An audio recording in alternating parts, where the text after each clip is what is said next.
Marcus Wellington woke up every morning in a bed that cost more than most people made in a year. The sheets were made of the finest silk from Italy.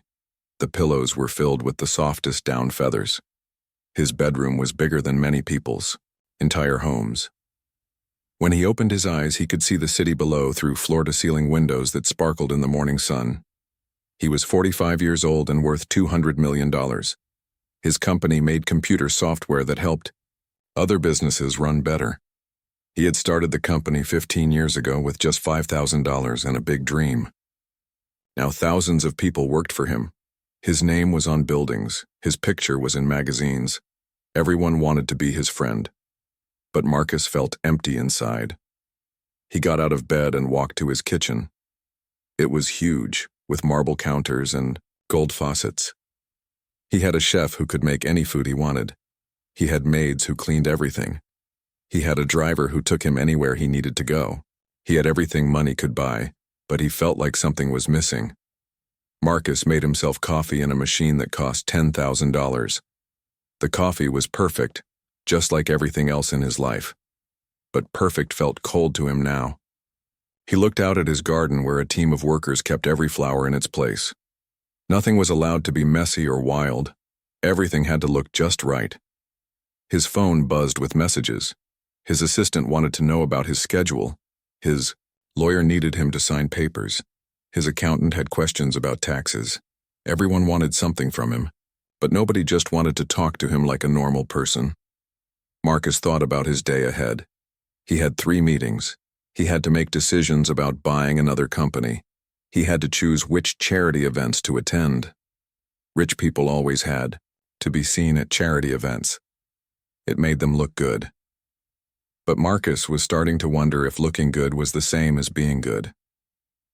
His younger brother David worked for the company too. David was 38 years old and always wanted more money, more power, more of everything.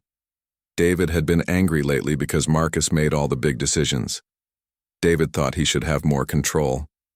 After all, they were family. But Marcus had built the company. He had taken all the risks.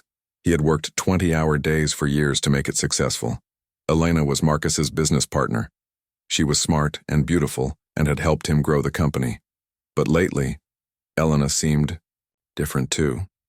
She would look at him strangely during meetings. She would whisper with David when they thought Marcus was not watching. Something was changing between them, but Marcus could not figure out what it was.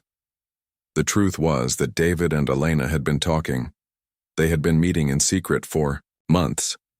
They were both angry that Marcus had so much control over the company and the money. They owned parts of the company too, but their parts were much smaller than Marcus's part. They wanted more, and they were tired of waiting. Marcus walked through his huge house to his office. The office had walls covered with awards and pictures of him meeting famous people. There were photos of him shaking hands with presidents and movie stars, but looking at all these pictures made him feel lonely. He realized that most of these people did not really know him. They just knew his money. He sat at his desk and opened his laptop. There were hundreds of emails waiting for him. Most were from people who wanted something. Some wanted him to invest in their companies. Others wanted him to donate money to their causes. A few were from old friends, but even those felt different now. Since he had become rich, his old friends acted nervous around him. They did not joke with him like they used to. They treated him like he was made of glass. Marcus had been thinking about something for weeks. He had been reading about other rich people who gave away their money to help others. There were billionaires who had promised to give away most of their wealth before they died. The idea excited him. Maybe this was what was missing from his life. Maybe he needed to help people instead of just making more money. He had already decided what he wanted to do. He was going to give away half of his money to charities that helped poor children get better education and health care. $100 million could change many lives. It could build schools and hospitals. It could feed hungry children and give them hope for a better future. But Marcus had not told David and Elena about his plan yet. He knew they would be upset. Giving away half his money meant there would be less for them when he died. It meant their shares of the company might be worth less too. But Marcus felt this was the right thing to do. The money could do more good helping people than sitting in bank accounts. That afternoon, Marcus called a meeting with David and Elena. They sat in the big conference room with its long table and leather chairs. The room smelled like expensive wood polish and fresh flowers. Outside the windows, the city looked small and far away. Marcus took a deep breath and told them his plan. He explained that he wanted to give away $100 million. He talked about helping children and making the world better. He spoke with excitement about the good they could do. But David's face turned red with anger. Elena's eyes grew cold and hard. They both started talking at once, their voices loud and upset. David stood up and slammed his hand on the table. He said Marcus was being stupid. He said the money belonged to the family. He said Marcus had no right to give away what David thought should be his someday. Elena was quieter but just as angry. She spoke in a calm voice that somehow sounded more dangerous than David's shouting. She reminded Marcus of all the work she had done for the company. She said he owed her more than this. She said giving away the money would hurt everyone who worked for them. Marcus tried to explain that there would still be plenty of money left. He tried to tell them that helping others would make them all feel better about their success. But they would not listen. The meeting ended with angry words and hurt feelings. That night, David and Elena met in secret. They sat in Elena's car, in an empty parking lot. The streetlights made shadows on their faces as they talked about what to do. They both knew that once Marcus gave away that money, they would never get it back. They had to stop him somehow. Elena had an idea. It was a terrible idea, but she was desperate. She had grown up poor and never wanted to be poor again. The money Marcus wanted to give away could keep her rich for the rest of her life. She was not going to let him throw it away on strangers. David listened to Elena's plan. At first he said, no. But as she kept talking, he began to think it might work. After all, accidents happened all the time. Rich people died in car crashes and boating accidents and hiking trips gone wrong. No one would be surprised if something happened to Marcus. During their weekend trip to his mountain cabin, they made their decision that night in that dark parking lot. They decided that Marcus had to be stopped. They decided that the money was more important than family. They decided that they would do whatever it took to keep their fortune. Marcus went to sleep that night thinking about the children his money would help. He dreamed about schools being built and hungry kids getting meals. He had no idea that his own brother and business partner were planning to kill him. The mountain cabin sat on 200 acres of beautiful land. Marcus had bought it 5 years ago as a place to escape from the city and think clearly. The cabin was made of dark wood and stone, with big windows that looked out at tall pine, trees and rocky hills. A clear stream ran behind the cabin, making soft sounds as it flowed over smooth stones. Marcus drove up the winding mountain road on Friday afternoon. David and Elena followed in Elena's car. Marcus thought this weekend would be good for all of them. They could talk more about his charity plans. Maybe he could help them understand why giving away money was important to him. Maybe they could find a way to work together again. The air was clean and cold when they arrived. Marcus breathed deeply and felt some of his stress disappear. The city seemed far away up here. His phone barely had signal, which meant no emails or calls to interrupt them. This was exactly what they all needed. They spent Friday evening cooking dinner together and talking about old times. For a while, it felt like the angry meeting had never happened. David told funny stories about their childhood. Elena laughed at his jokes and seemed relaxed. Marcus began to hope that everything would be okay between them, but David and Elena were just acting. When Marcus was not looking, they gave each other meaningful looks. They had brought everything they needed to carry out their plan. Elena had small bottles of sleeping pills in her bag. David had studied the stream behind the cabin and knew exactly where it was deepest and most dangerous. Saturday morning was beautiful. The sun shone through the trees and made patterns of light and shadow on the ground. Birds sang in the branches. The stream sparkled like it was full of diamonds. It was the kind of morning that made people feel glad to be alive. Marcus made breakfast for everyone. He cooked eggs and bacon on the big stove while David and Elena sat at the wooden table and drank coffee. They talked about business and old friends. Everything seemed normal and peaceful. After breakfast, they went for a long hike in the woods. The trail was steep and rocky, but the views were worth it. They could see for miles across the valley. Below, other mountains rose up in the distance, covered with trees that were starting to change color for fall. During the hike, Elena suggested they have a special dinner that night to celebrate their friendship. She said she would cook Marcus's favorite meal. David agreed that it was a good idea. Marcus felt happy that they were being so nice to him.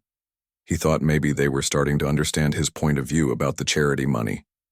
They spent the afternoon reading and relaxing on the cabin's big deck. Marcus felt more peaceful than he had in months. The stress of running his company seemed very far away. He started to think that maybe he should spend more time in places like this. Maybe money was not the most important thing in life after all. As evening came, Elena went to the kitchen to start cooking. She made Marcus's favorite pasta with mushroom sauce. She also opened a bottle of expensive red wine that Marcus loved. But while she was cooking, Elena did something terrible. She crushed up several sleeping pills and mixed the powder into Marcus's wine glass. The powder dissolved completely and could not be seen or tasted. David helped Elena set the table with the cabin's nice dishes and candles. Everything looked perfect and romantic. Marcus came in from the deck and said how wonderful everything smelled. He was touched that Elena had gone to so much trouble for him. They sat down to eat as the sun was setting outside. The food was delicious, and the wine tasted perfect. Marcus drank his wine quickly because he was thirsty from their long hike.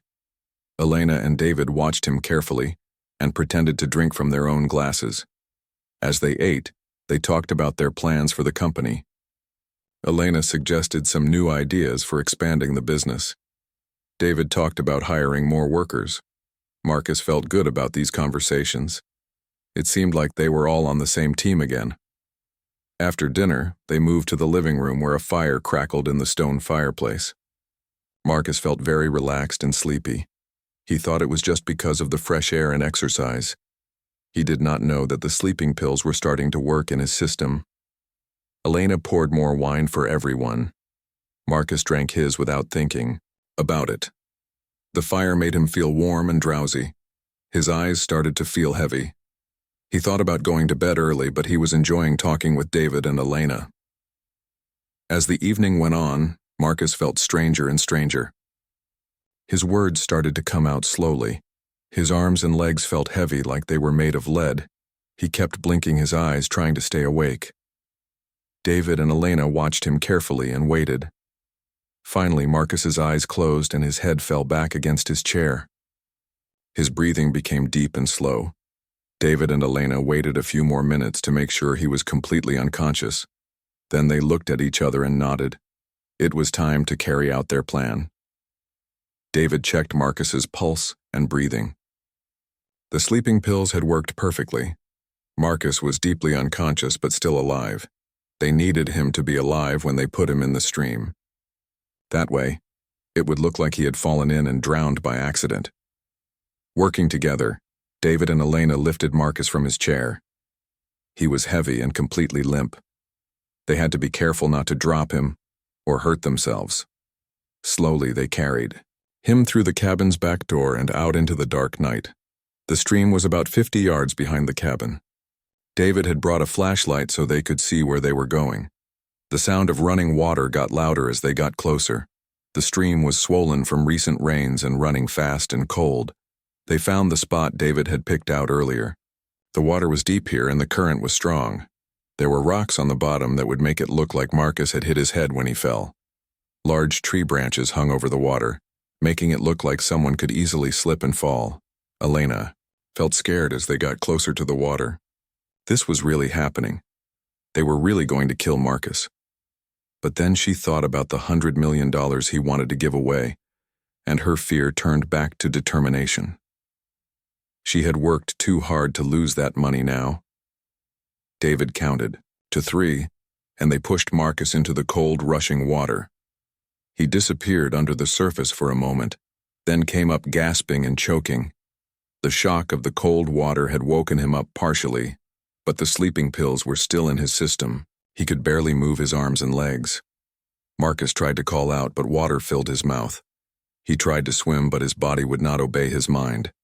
The current was too strong and he was too drugged to fight it. The water carried him away from David and Elena, who watched from the bank. David and Elena hurried back to the cabin. They cleaned up the wine glasses and put away the leftover food. They had to make everything look normal. In the morning, they would pretend to wake up and find that Marcus was missing. They would call for help and act worried. Everyone would think he had gone for a walk by the stream and fallen in by accident. But as Marcus was swept downstream, something unexpected happened. The cold water and the movement started to wake him up more. He was still very weak from the drugs, but he was becoming more aware of what was happening to him. He realized that David and Elena had poisoned him and thrown him in the water to kill him. The stream carried Marcus for almost a mile before he managed to grab onto a fallen tree that was stuck between some rocks. He held on tight and tried to pull himself out of the water, but he was too weak. The best he could do was keep his head above water and wait. He was freezing cold and getting weaker by the minute. Marcus hung onto that tree branch and thought about his life. He thought about how he had trusted David and Elena completely. He thought about how wrong he had been about the people closest to him. He wondered if anyone would ever find him, or if he would die here in this cold, dark water. Hours passed. Marcus drifted in and out of consciousness as the drugs slowly left his system. Sometimes he thought he heard voices, but they were just the sounds of wind and water. Sometimes he thought he saw lights, but they were just stars reflecting on the water. As dawn began to break over the mountains, Marcus was still alive but barely conscious. His body was numb from the cold water. His grip on the tree branch was getting weaker. He knew he could not hold on much longer. Just when he thought he was going to slip under the water and drown, he heard something that gave him hope. It was the sound of someone walking along the stream bank. Someone was coming. Sofia Ramirez walked along the stream with her old canvas bag slung over her thin shoulder. The bag was patched with different colored fabric where it had torn over the years. Sofia was 10 years old, but she looked younger because she did not get enough food to eat. Her clothes were too big for her small body, hand-me-downs from older children at the shelter where she sometimes stayed. Every morning before school, Sofia walked along this stream looking for bottles and cans that people had thrown away. She could trade them for money at the recycling center downtown. It was not much money, but every penny helped her grandmother Rosa buy food and medicine. Sofia's father had died 2 years ago in an accident at the construction site where he worked. Her mother had left when Sofia was a baby, and nobody knew where she went. Since her father's death, Sofia had lived with grandmother Rosa in different places around the city. Sometimes they stayed in shelters. Sometimes they slept in Rosa's old car. Right now, they were living in an abandoned warehouse near the stream. The warehouse had no heat or running water, but it had a roof that mostly did not leak. Rosa had made a small living space in one corner using old blankets and cardboard boxes. They had 2 sleeping bags that a kind person at the shelter had given them. They had a small camping stove where Rosa cooked their simple meals. Sofia was a smart girl who loved to read. She went to school every day even when she was hungry or tired. The teachers liked her because she always tried her best and helped other students with their work. But Sofia never told anyone at school about where she lived or how little food they had. She was embarrassed and afraid that someone might take her away from grandmother Rosa. On this cold morning, Sofia was looking for bottles as usual when she saw something strange in the water. At first, she thought it was just a big piece of trash caught in the tree branches. But then she saw that it was moving slightly. She walked closer to get a better look. Sofia gasped when she realized it was a person. A man was hanging onto a fallen tree in the middle of the stream. His face was white, and his lips were blue from the cold. His eyes were closed, and he was barely moving. Sofia could see that he was wearing expensive clothes, but they were torn and muddy from being in the water. Most children would have run away or called for help. But Sofia had learned early in life that sometimes you had to help people yourself because help was not always coming. She had seen Grandmother Rosa take care of hurt animals that other people would have ignored. She had learned that even when you do not have much, you can still help others. Sophia looked around for something to help pull the man out of the water.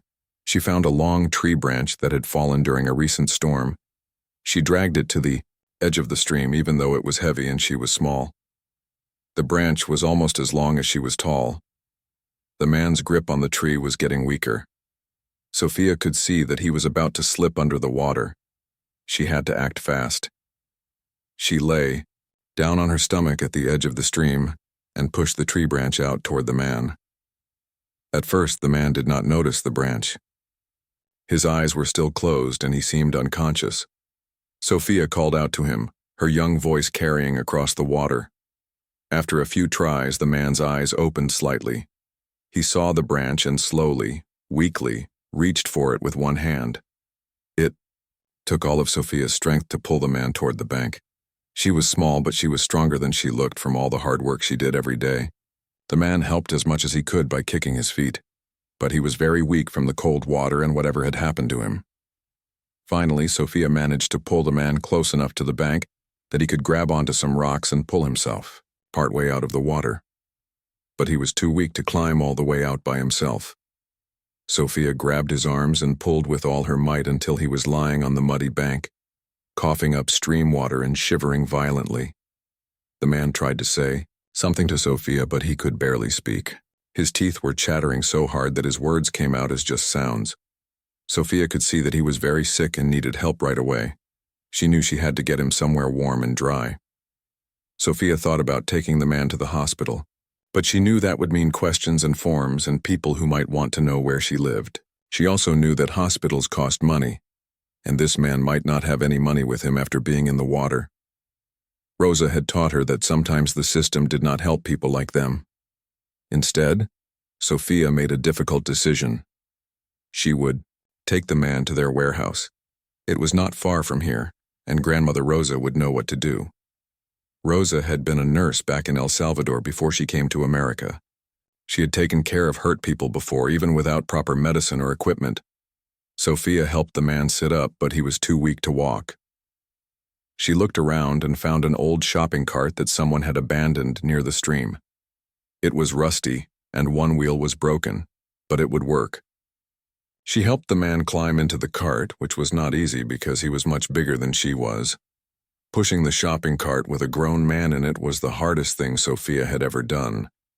The cart kept wanting to tip over because of the broken wheel. The man kept sliding around inside it. Sophia had to stop every few feet to rest and catch her breath, but she did not give up. It took Sophia almost an hour to push the cart the half-mile to the warehouse. By the time she got there, she was exhausted and her hands were bleeding from gripping the cart's metal handle so tightly. The man had passed out again during the trip, which made Sophia worry that he might be dying. The warehouse was a big, empty building that used to store furniture. Most of the windows were broken and pigeons flew in and out through holes in the roof.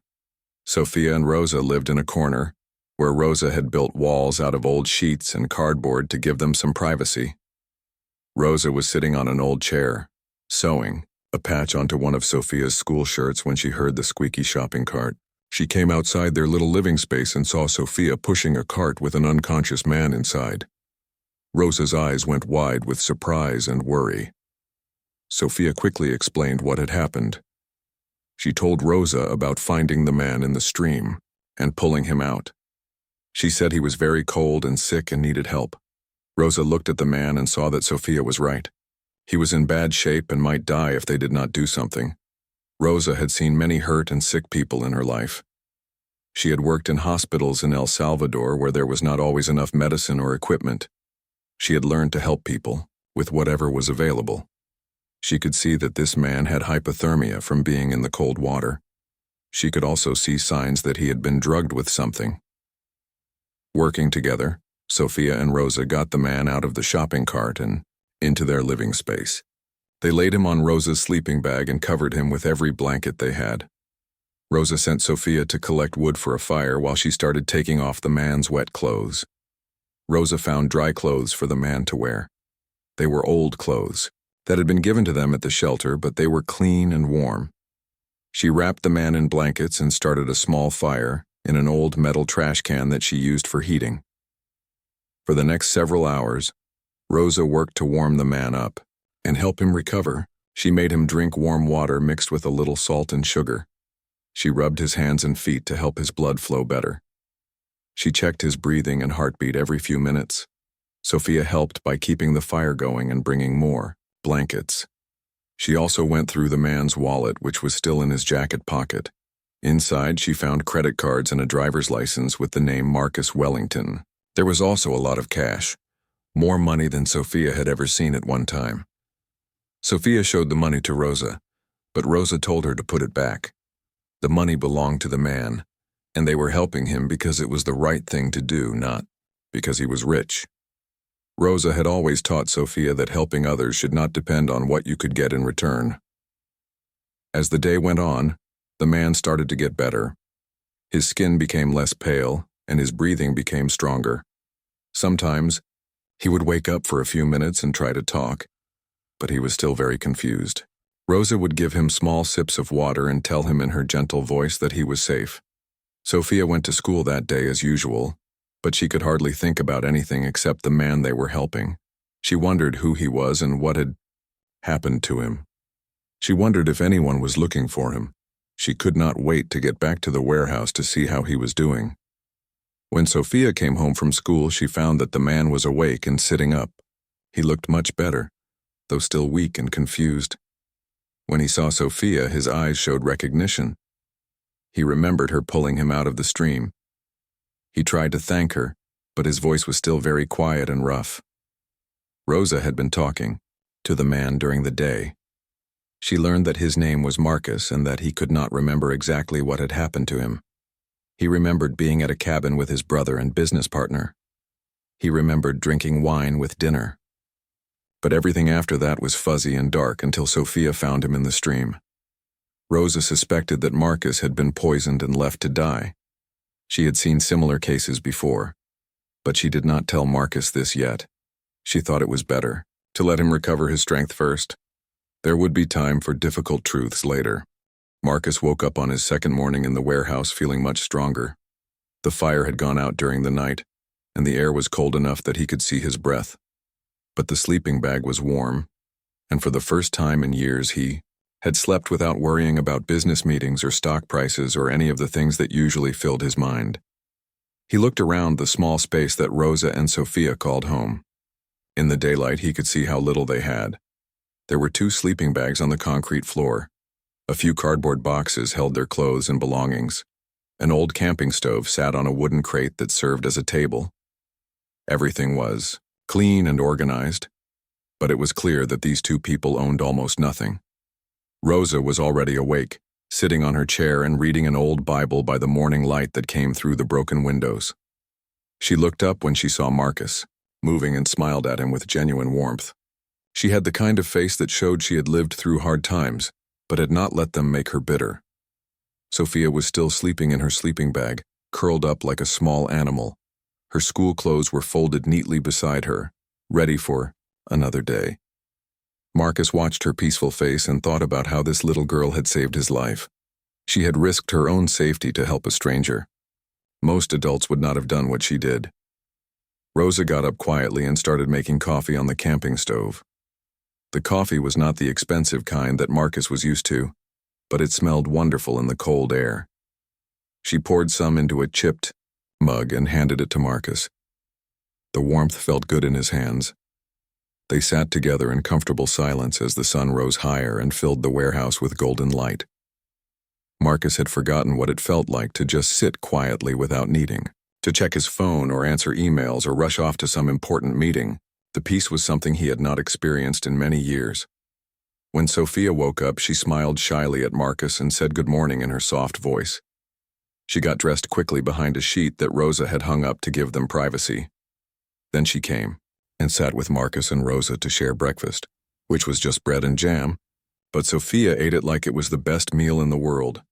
Marcus offered to give Rosa money to buy better food for breakfast, but Rosa shook her head politely. She explained that they were helping him because it was right, not because they wanted to be paid. She said that accepting money would change their relationship and make it feel like business instead of kindness. After Sophia left for school, Rosa and Marcus talked more about what had happened to him. Marcus's memory was getting clearer as the drugs left his system. He remembered David and Elena acting strangely during dinner. He remembered feeling unusually sleepy after drinking the wine. He was starting to understand that they had poisoned him and thrown him into the stream. Rosa listened without judgment as Marcus told her about his wealth and his plans to give money to charity. She listened as he explained how angry David and Elena had been about losing their share of the money. When Marcus finished talking, Rosa was quiet for a long time before she spoke. Rosa told Marcus that she had suspected from the beginning that someone had tried to kill him. The signs were clear to someone who had medical training, but she also told him something that surprised him. She said that maybe this terrible thing had happened for a reason. Maybe he needed to learn something important before he could go back to his old life. Marcus spent the day resting and thinking about what Rosa had said. He watched her as she went about her simple daily tasks. She swept the warehouse floor even, though it would just get dirty again. She washed their few clothes by hand in a bucket of cold water. She fixed a hole in the roof using pieces of cardboard and tape. Everything Rosa did, she did with care and attention. She did not complain about the hard work or the uncomfortable conditions. She seemed to find joy in small things, like the way sunlight came through the windows or the sound of birds singing in the rafters. Marcus had never met anyone who seemed so content with so little. In the afternoon, Rosa walked to the local grocery store to buy food for dinner.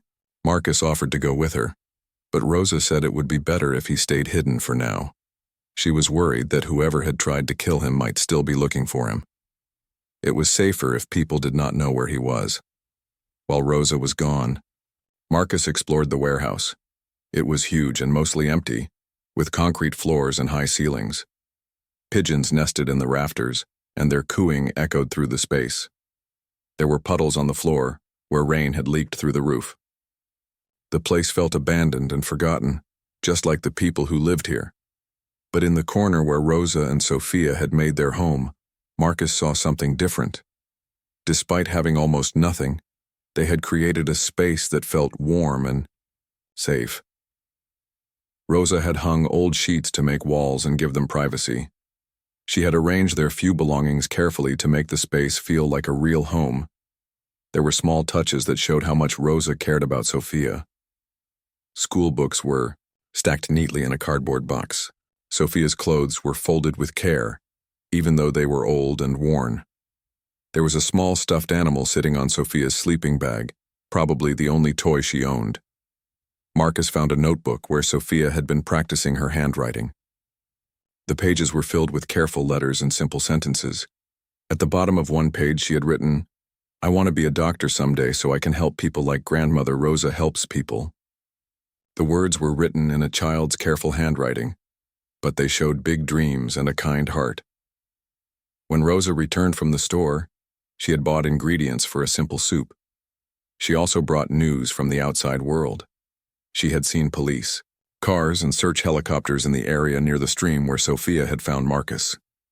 Someone was looking for him, but Rosa did not know if it was people who wanted to help him or people who wanted to hurt him. That evening, when Sophia came home from school, the three of them cooked dinner together. Marcus had never cooked his own food before. He had always had chefs and restaurants and catered meals, but he found that he enjoyed helping Sophia chop vegetables and stirring the soup, while Rosa added spices. The soup was simple, made with vegetables and beans and rice, but it was delicious in a way that Marcus's expensive restaurant meals had never been. As they ate, Sophia told them about her day at school. She had gotten an A on her math test and helped a younger student learn to read. Her face glowed with pride as she talked about her accomplishments. After dinner, Rosa read to them from an old book of stories that someone had given Sophia.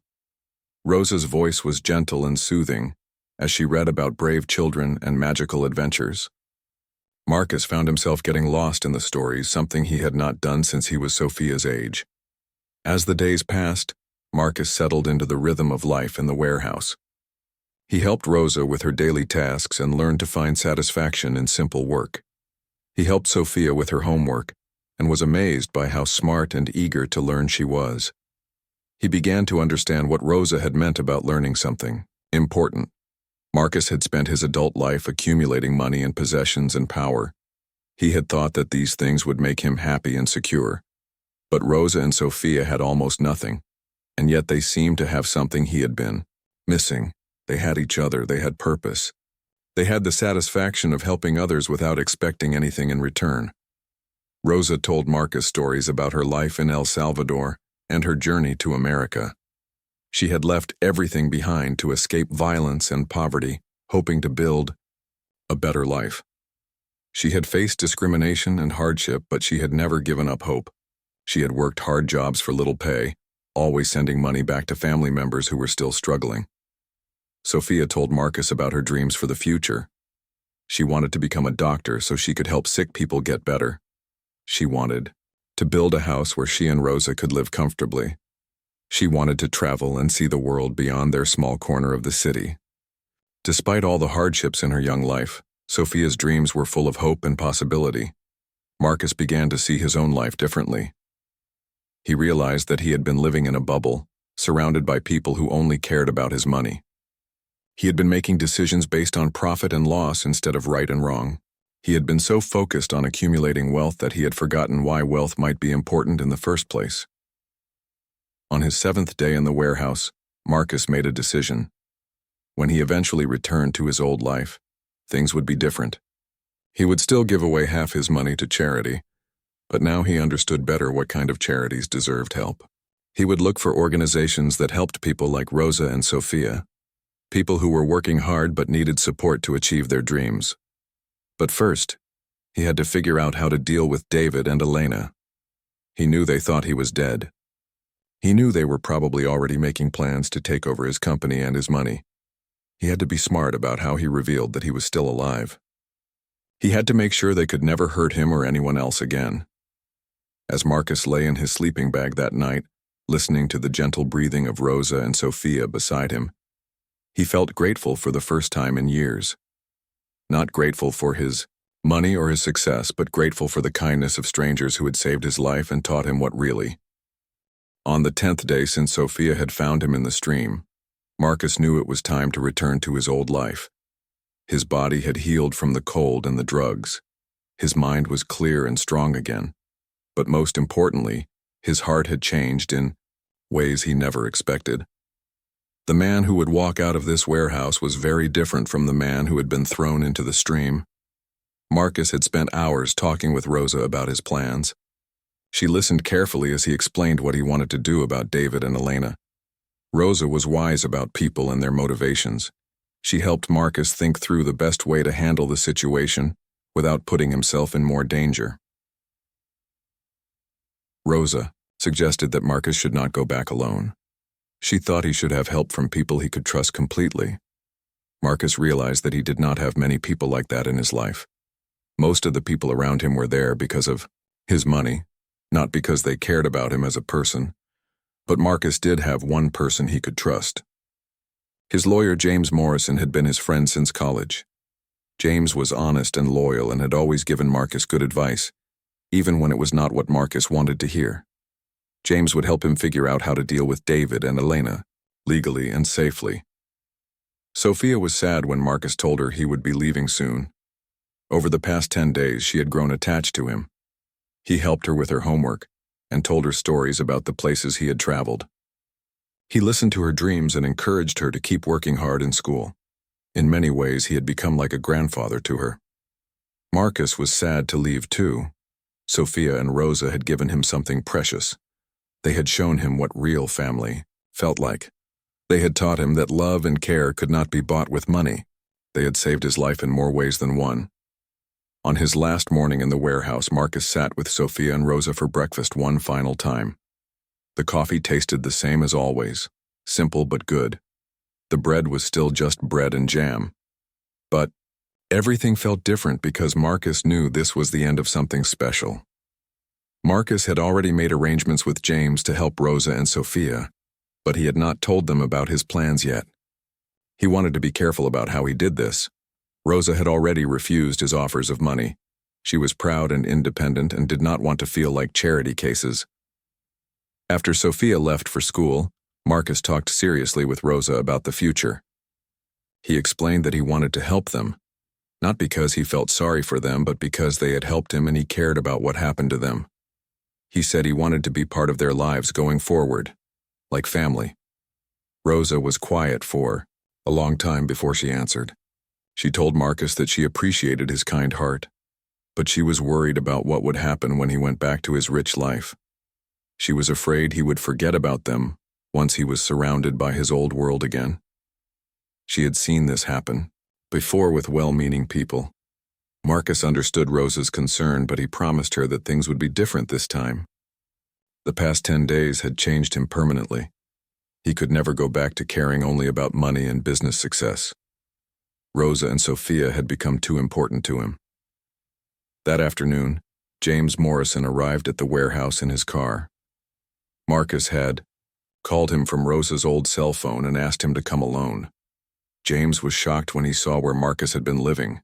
He was even more shocked by how different Marcus looked and acted. James had been frantically searching for Marcus since David and Elena reported him missing. The police had found no trace of Marcus near the cabin. David and Elena had acted like worried family members, but James had sensed something was not right about their story. Now he understood why. Marcus told James everything that had happened. He explained about the poisoned wine and being thrown into the stream. He told James about Sophia saving his life and Rosa nursing him back to health. He also told James about his plans to give away half his money to charity and how David and Elena had reacted. James listened carefully and took notes. As a lawyer, he understood the legal implications of what David and Elena had done. Attempted murder was a serious crime, but James also understood that proving it would be difficult. Marcus had no witnesses except Rosa, and the drugs would be out of his system by now. James suggested that they approach the situation carefully. First, they would gather evidence of David and Elena's attempts to take over Marcus's assets. Then, they would confront them with Marcus's return. The shock of seeing Marcus alive might make them confess or at least reveal their guilt in other ways. Before leaving the warehouse, Marcus said goodbye to Rosa. She hugged him tightly and made him promise to take care of himself. She also made him promise to remember the lessons he had learned while staying with them. She said that having money was not bad, but forgetting where true happiness came from was dangerous. Marcus promised Rosa that he would come back to visit them soon. He also promised that his help for them would come without strings attached. He did not want to control their lives or make them feel obligated to him. He just wanted to make sure they had what they needed to pursue their dreams. James drove Marcus to a hotel downtown where he could clean up and prepare for his return to business.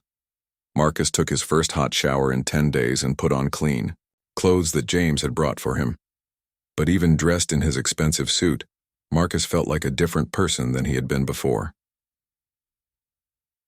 The next morning, Marcus walked into his office building for the first time since the weekend at the cabin. The security guards and receptionists were shocked to see him. Word spread quickly through the building that Marcus Wellington was alive and back. Everyone had thought he was dead. Marcus went straight to his office and called an emergency meeting with David and Elena. He told his assistant to make sure they both came immediately. He said it was urgent and could not wait. Then he sat at his desk and waited for their reaction to seeing him alive. David arrived first, and the look on his face when he saw Marcus was everything James had hoped for.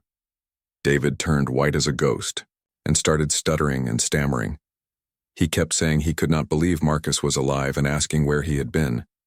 His guilt was written all over his face. Elena arrived a few minutes later and was better at hiding her shock, but Marcus could see the fear in her eyes. She had always been the smarter of the two conspirators. She quickly composed herself and started asking Marcus questions about what had happened to him, but her hands were shaking as she spoke. Marcus looked at both of them calmly and said that he remembered everything.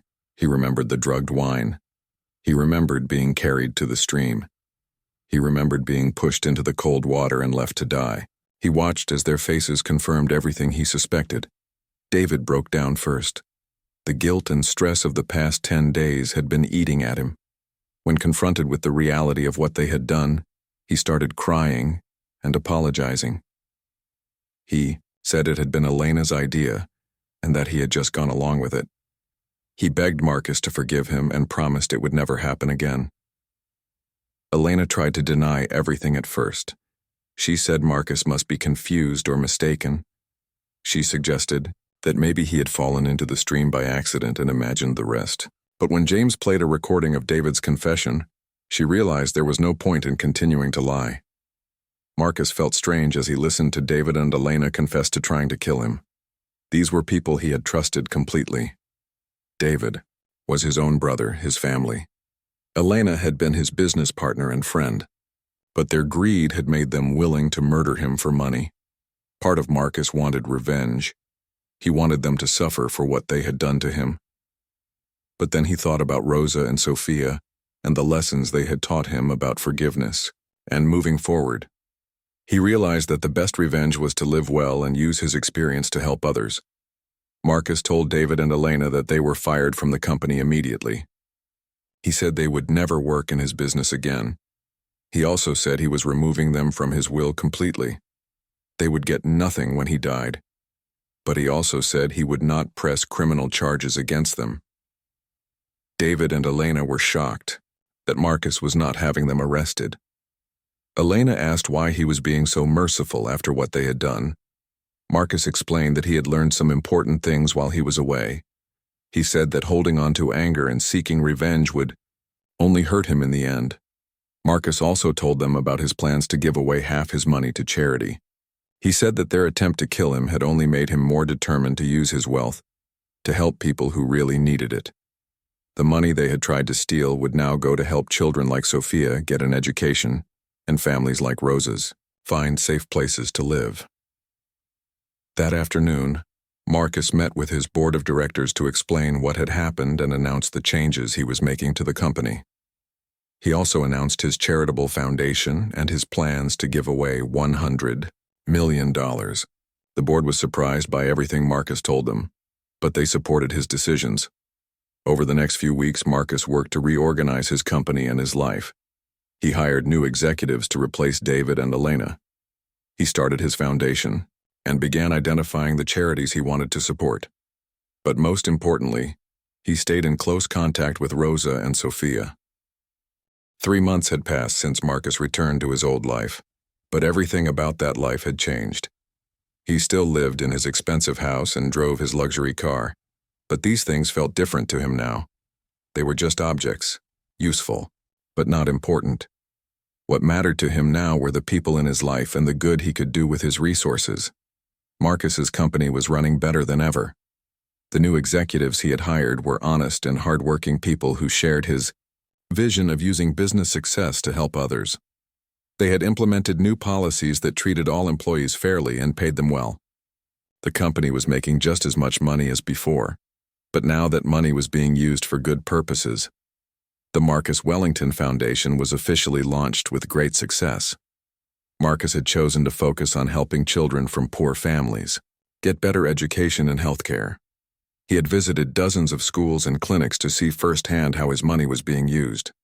Every time he saw a child getting help, he thought of Sophia and felt grateful for the lesson she had taught him. But the person Marcus was most excited to see every week was Sophia herself. Every Saturday morning, he would pick her up from the apartment he had helped her and Rosa find, and they would spend the day together. Sometimes they went to museums or the zoo. Sometimes they just walked in the park and talked about Sophia's dreams for the future. Sophia was doing wonderfully in her new life. Her grades in school were excellent, and she had joined the science club because she was still determined to become a doctor someday. She was also making friends for the first time in years. Living in a real apartment meant she could invite classmates over to study or play, something she had never been able to do before. Rosa was flourishing too. The small apartment felt like a palace to her after years of moving from place to place. She had decorated it with care, using simple but beautiful things from thrift stores and yard sales. She had even started a small garden on the balcony where she grew herbs and vegetables that reminded her of her homeland. Rosa had also found meaningful work at the community clinic where she volunteered. Her nursing skills were badly needed there, and she felt useful and valued in a way she had not experienced in years. The clinic served many immigrant families who reminded Rosa of her own struggles when she first came to America.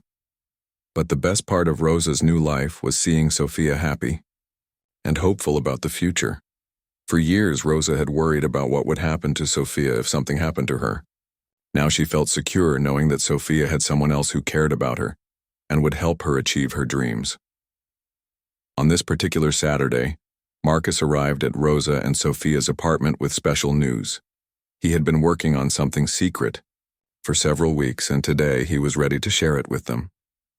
Sophia ran to the door when she heard his car, just like she did every week. She still got excited to see him, even though he visited regularly now. Marcus hugged Sophia and Rosa and accepted the cup of coffee that Rosa always had ready for him. The coffee was still simple and inexpensive, but Marcus had grown to prefer it to the fancy coffee he used to drink. There was something about sharing this simple pleasure with people he cared about that made it taste better than anything money could buy. Marcus sat down at their small kitchen table and pulled out some papers from his briefcase. He explained that he had been working with lawyers and school administrators on a special project. He had established a scholarship program that would pay for Sophia's entire education, from elementary school all the way through medical school, if that was what she chose to do. Sophia's eyes grew wide as Marcus explained the scholarship. She would never have to worry about paying for school or books or any of the things that education required. She could focus completely on learning and achieving her dreams.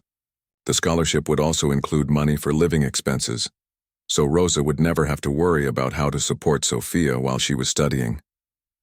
Rosa started crying when she heard about the scholarship. She had spent so many nights worrying about how Sophia would pay for college, let alone medical school. Education was expensive, and Rosa knew that even with her nursing work, they would never have enough money to give Sophia all the opportunities she deserved. But Marcus explained that the scholarship came with one important condition. Sophia had to promise to use her education to help other people, just like she had helped him when she found him in the stream. Whether she became a doctor or chose a different career, she had to commit to making the world better for others who needed help. Sophia promised eagerly. She said that helping people was already what she wanted to do with her life. She had seen how much her grandmother helped others with her nursing skills, and she had seen how much good Marcus was doing with his foundation. She wanted to be part of making the world a better place. That afternoon, Marcus took Sophia and Rosa to visit one of the schools that his foundation was helping to improve. The school was in a poor neighborhood, much like the one where Sophia and Rosa used to live. Many of the children there came from families that struggled to make ends meet, just like Sophia's family had struggled. Sophia was amazed to see the new computers and science equipment that Marcus's foundation had provided for the school. She talked to some of the younger students and encouraged them to work hard in their classes. She told them that education could change their lives, just like it was changing hers. Rosa was impressed by the new medical clinic that had been built next to the school. The clinic provided free health care for children and their families.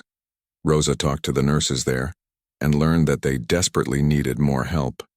She offered to volunteer some of her time at this clinic too, in addition to her work at the community clinic. As they toured the school and clinic, Marcus felt proud of what his money was accomplishing. But he also felt humble when he saw how much work still needed to be done. There were so many children who needed help, so many families who were struggling. His foundation was making a difference, but it was just the beginning. That evening, Marcus joined Rosa and Sophia for dinner at their apartment. Rosa had cooked a simple meal of chicken and rice, the kind of food that Sophia loved best. As they ate, they talked about their plans for the future and the ways they hoped to help other people. Marcus told them about his latest project.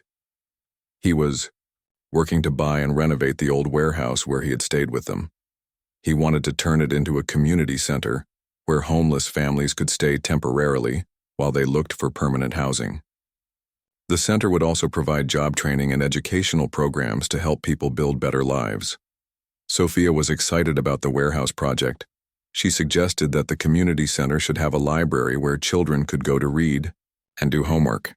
She also thought it should have a playground where kids could play safely. Marcus made notes of all her suggestions and promised to include them in his plans.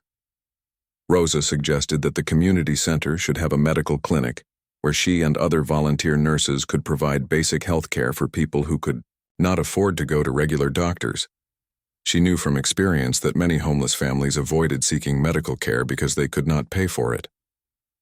Marcus realized that Rosa and Sophia understood the needs of people like themselves better than he ever could.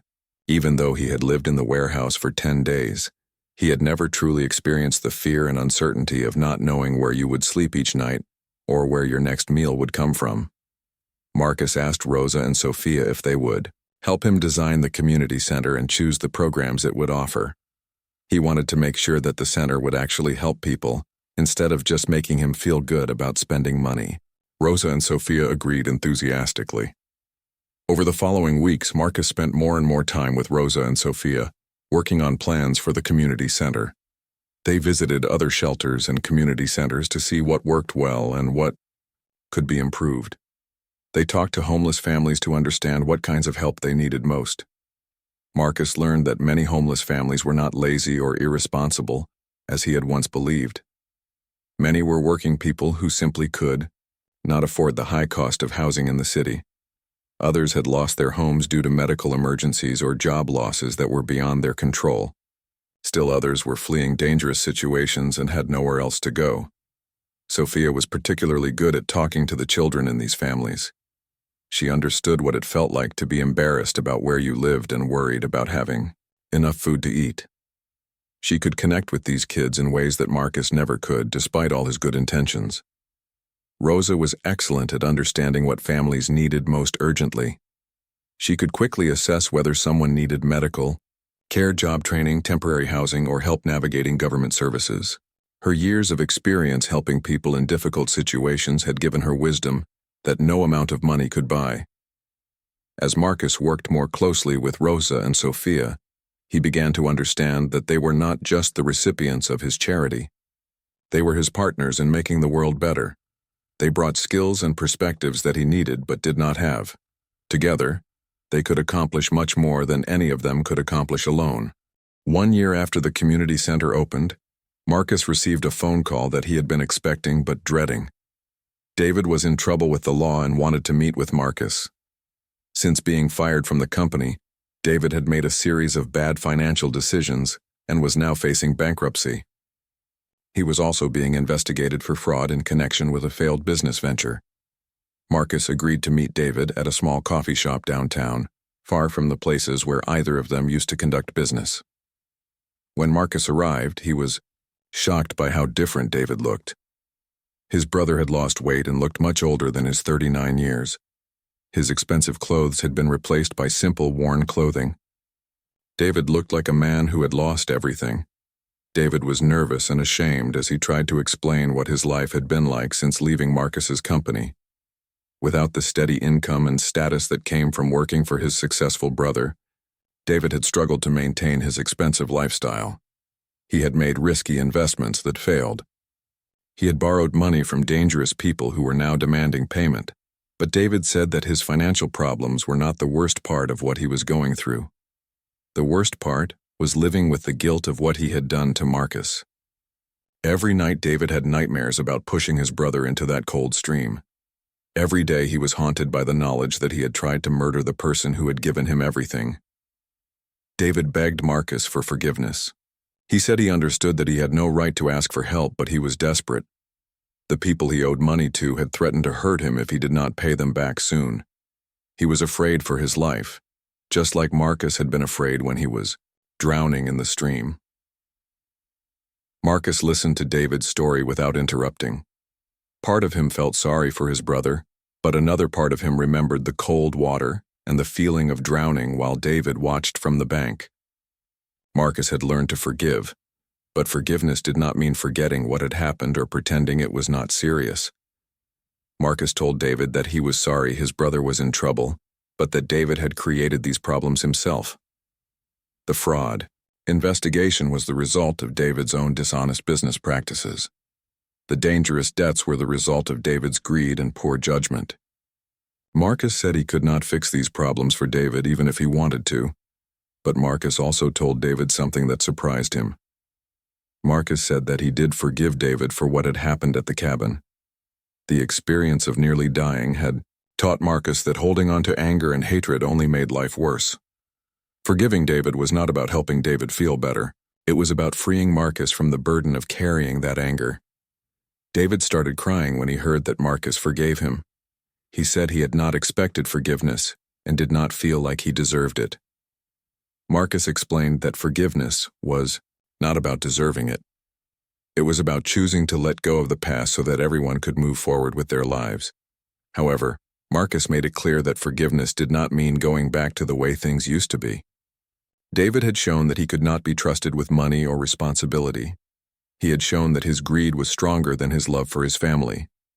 Marcus would not give David money or help him avoid the consequences of his actions. Instead, Marcus offered David something different. If David was willing to work hard and prove that he had changed, Marcus would help him find an honest job. Not at Marcus's company, but at one of the organizations that Marcus's foundation supported. The job would not pay much, but it would be enough for David to live simply and begin to rebuild his life. Marcus also offered to help David get counseling to deal with his gambling addiction and his guilt about what he had done. But David would have to want help and be willing to do the hard work of changing his life. Marcus would not enable David's bad behavior by just giving him money to solve his immediate problems. David was disappointed that Marcus would not simply pay off his debts and make his problems disappear. He had hoped that his brother's newfound kindness would extend to bailing him out of his financial troubles. But David was also relieved that Marcus was offering him a chance to start over, even if it meant starting at the bottom. After meeting with David, Marcus drove to the community center to visit Rosa and Sophia. He needed to be around people who reminded him of what was good and positive in the world. The community center was busy as always, with families coming and going and children playing in the courtyard. Marcus found Rosa in the medical clinic, treating a young mother whose baby had a fever. Rosa worked calmly and efficiently, using her skills to help people who had nowhere else to turn. When she finished with her patient, Marcus told her about his meeting with David. Rosa listened thoughtfully as Marcus explained what David wanted and how Marcus had responded. Rosa had strong opinions about justice and responsibility. Shaped by her own experiences with hardship and struggle, she believed that people should face the consequences of their actions, but she also believed in the possibility of redemption. Rosa told Marcus that she thought he had handled the situation well. Forgiveness was important, but it should not come at the expense of justice or common sense. David needed to learn that his actions had consequences, and simply giving him money would not teach him that lesson. Sophia was in the library helping younger children with their homework when Marcus found her there. At 11 years old, Sophia had become a leader among the kids at the community center. She was patient and kind with the younger children, always willing to help them with reading or math problems. Marcus told Sophia about his conversation with David, though he kept the details simple and appropriate for her age. Sophia listened seriously, and then asked Marcus if David was sorry for what he had done. When Marcus said that David seemed genuinely sorry, Sophia nodded thoughtfully. Sophia said that she thought people should get second chances when they were truly sorry and willing to work hard to be better, but she also said that second chances had to be earned, not just given. Sophia's wisdom often surprised Marcus, even though he had learned to expect deep thoughts from this remarkable young girl. That evening, Marcus had dinner with Rosa and Sophia. In their apartment, as he did most evenings now. Their small dining table had become more important to him than any of the fancy restaurants where he used to eat. The simple food that Rosa cooked tasted better than any expensive meal he had ever had over dinner. They talked about the community center and the families it was helping. A new family had arrived that week, a mother with 3 young children who had been living in their car after losing their apartment. The community center was giving them a safe place to stay while the mother looked for work and permanent housing. Rosa was also excited about a new program they were starting at the community center. They were going to offer English classes for adults who wanted to improve their language skills to get better jobs. Rosa would help teach the classes, using her experience learning English as an adult immigrant. Sophia had her own news to share. Her science teacher had recommended her for a special summer program at the university, where she could learn about medicine and research. The program was competitive, but Sophia's grades and enthusiasm had impressed her teachers. Marcus was proud, but not surprised by Sophia's success. After dinner, Marcus helped Sophia with her homework, while Rosa prepared for her English classes. Sophia was studying biology and was fascinated by how the human body worked. She asked Marcus detailed questions about diseases and treatments, already thinking like the doctor she hoped to become someday. As Marcus drove home that night, he thought about how different his life had become. A year ago, his biggest concerns had been stock prices and profit margins.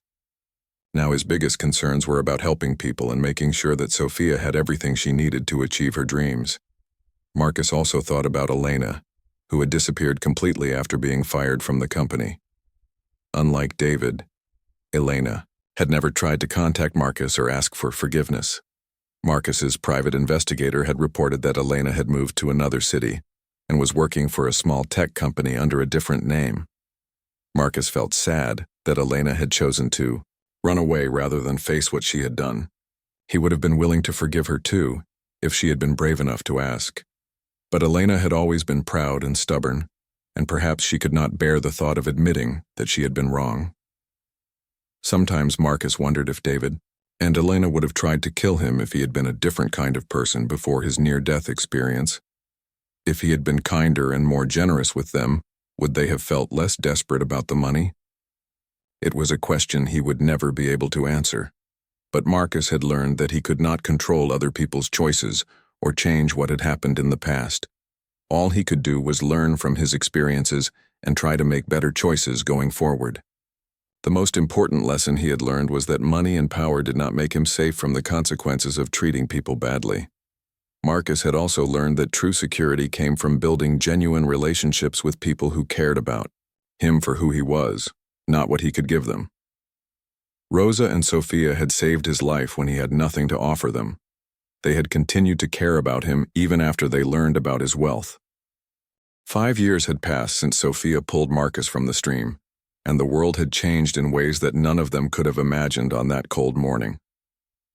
Sophia was now 16 years old and one of the top students at the best high school in the city. She was beautiful and confident, but she had never forgotten where she came from or the values that Rosa had taught her. Sophia's dream of becoming a doctor was closer to reality than ever.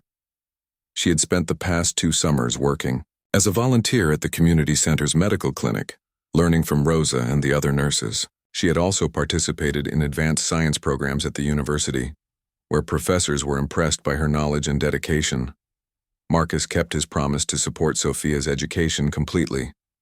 But more importantly, he had kept his promise to treat her like family. He attended every school event that was important to her. He celebrated her achievements and comforted her during the normal struggles of teenage life. Sophia called him Uncle Marcus, and he loved her like she was his own daughter. Rosa was now 68 years old and had become one of the most respected people in their community. She managed not only the medical clinic at the community center, but also supervised the health programs at 3 other centers that Marcus's foundation had opened in different parts of the city. Rosa had found her calling in helping other immigrant families navigate the complex healthcare system. The community center that had been built in the old warehouse was now just one of 12 similar centers across the state. Marcus's foundation had grown into one of the most effective charitable organizations in the country, helping thousands of families every year, but Marcus never forgot that it all started with the kindness of a 10-year-old girl and her grandmother. Marcus himself had changed in ways that went far beyond his charitable work. He was still wealthy and successful, but money was no longer the most important thing in his life. He had learned to find joy in simple pleasures and to measure his success by the lives he had helped improve rather than the profits he had earned. On the 5th anniversary of the day Sophia found him in the Stream. Marcus organized a special celebration at the original community center. Hundreds of people came to the event, including many families who had been helped by the center over the years. There were children who had learned to read in the center's library, mothers who had found jobs through the center's training programs, and fathers who had received medical care at the center's clinic. Marcus gave a speech about how one act of kindness could change everything. He told the story of Sophia's courage and compassion, and how those qualities had inspired him to dedicate his life to helping others. But the most moving part of the celebration was when Sophia herself spoke to the crowd. Sophia talked about how helping Marcus had taught her that everyone deserves compassion, regardless of who they are or where they come from. She said that saving one person's life had shown her how much difference one person could make in the world. She announced that she had been accepted to medical school with a full scholarship and that she planned to spend her career serving people who needed health care, but could not afford it. Rosa also spoke at the celebration, her voice strong despite her age. She talked about the American dream and how it was not just about becoming rich or famous. The real American dream, she said, was about having the opportunity to help others and make your community better. She said that she had achieved her American dream not when she found a safe place to live, but when she was able to use her skills to help other people find safety and health. During the celebration, Marcus was approached by a young man he did not recognize. The man introduced himself as David's son, Marcus's nephew, whom Marcus had not seen since David's troubles began 5 years earlier. The young man, named Jake, was now 22 years old and had just graduated from college with a degree in social work. Jake told Marcus that his father had completely changed his life after accepting Marcus's help. David had taken the job at a non-profit organization that helped homeless veterans find housing. He had worked his way up from an entry-level position to become a program coordinator. David had also been sober for 3 years and was attending regular counseling sessions to deal with his guilt and addiction issues. Jake said that his father was too ashamed to come to the celebration himself, but that he wanted Marcus to know how grateful he was for the second chance he had been given. David had told Jake the full truth about what he had done to Marcus, and Jake was horrified by his father's actions. But Jake was also inspired by Marcus's forgiveness and wanted to follow his uncle's example of using his life to help others. Marcus was moved by Jake's words and invited him to visit the community center regularly. Jake began volunteering there on weekends, using his social work training to help families navigate government services and find permanent housing. Marcus was proud to see that the next generation of his family was committed to making the world better. As the celebration continued, Marcus found a quiet moment to sit with Sophia and Rosa on a bench in the community center's garden. The garden had been Sophia's idea, and it was now a beautiful space filled with flowers and vegetables that the residents grew together. Children played nearby while their parents relaxed in the peaceful setting. Sophia told Marcus and Rosa about her plans for medical school and her dream of becoming a pediatric surgeon. She wanted to specialize in treating children who came from poor families, kids who reminded her of herself at that age. She also wanted to eventually open a free medical clinic in their old neighborhood, where she and Rosa had lived in the warehouse. Rosa smiled as she listened to Sophia's ambitious plans. She told Sophia that she was proud of the young woman she had become, but that she was not surprised. Rosa had always known that Sophia had the intelligence and compassion to achieve great things. Rosa said that watching Sophia grow up had been the greatest joy of her own life. Marcus looked at these two remarkable women and felt overwhelmed with gratitude. Sophia had saved his life in the stream, but both she and Rosa had saved his soul by showing him what really mattered. They had taught him that true wealth was not measured in dollars but in relationships and in the difference you made in other people's lives. As the sun set over the community center, families began to head home. Marcus helped clean up after the celebration, working alongside the staff and volunteers who kept the center running every day. He thought about how different this was from the fancy charity galas he used to attend, where rich people wrote checks, but never actually helped with the work. That evening, Marcus drove Sophia and Rosa home to their apartment, which they had refused to leave even when Marcus offered to buy them a larger house. They said the apartment was perfect for their needs and they liked being close to the community center where they could walk to work every day. Before saying goodnight, Rosa pulled Marcus aside for a private conversation. She told him that she had been thinking about retiring from her work at the medical clinic. At 68, she was still healthy and energetic, but she wanted to spend more time traveling and visiting the family members she had left behind in El Salvador. Rosa said that she was not worried about leaving because she knew the clinics would continue to operate successfully. Marcus had built a strong organization with good people who shared his values. But more importantly, Rosa said she was confident that Sophia would carry on their work in an even bigger way. Marcus understood what Rosa was really telling him. She was preparing him for the fact that she would not be around forever. She wanted to make sure that he was ready to be Sophia's family and support system as she went through medical school and started her career. Rosa trusted Marcus to take care of Sophia, just as Sophia had once taken care of him. The next morning, Marcus went to his office to work on plans for expanding the foundation's programs to other states. His company was more successful than ever, which meant more money was available for charitable work. Marcus had found the perfect balance between running a profitable business and using that profit to help people who needed it. Marcus's assistant brought him a newspaper article about a businessman in another city who had donated a large amount of money to build a hospital. The article praised the man's generosity, but Marcus noticed that the hospital would primarily serve wealthy patients who could afford to pay high fees. Marcus had learned that not all charity was created equal. The phone rang, and Marcus was surprised to hear Elena's voice on the other end. She had called him for the first time in 5 years. Elena said that she had read about the anniversary celebration at the community center and wanted to apologize for what she had done. She said that she had spent years running away from her guilt, but that she was finally ready to face the truth about her actions.